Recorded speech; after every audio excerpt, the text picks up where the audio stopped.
Quand tu veux créer de la valeur, tu es quand même toujours un peu dans l'urgence en réalité. Donc, quelle que soit l'époque, celui qui voulait faire bouger les choses, il a toujours ce sentiment d'urgence parce que lui, il a le sentiment qu'on est en train de perdre du temps.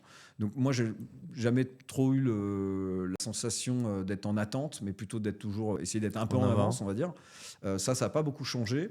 Non, après, ce qui est vrai, c'est que les deliveries sont plus courts.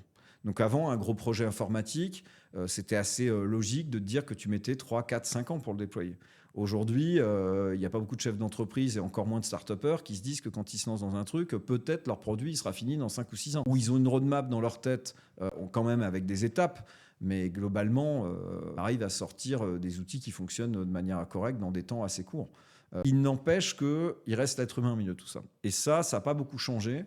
C'est-à-dire que quelque part, un des freins au changement, c'est nous, l'être humain, Mmh. et que ça demande beaucoup de temps. Et peut-être qu'aujourd'hui, la limite, elle est plus d'ailleurs dans la capacité à faire évoluer les mentalités, d'emmener les gens dans la transformation, que réellement parce que la technologie nous l'empêche de le faire. Donc la technologie, aujourd'hui, nous permet d'aller plus vite sur beaucoup de sujets. La manière dont se comporte l'humain par rapport à ces changements, c'est autre chose.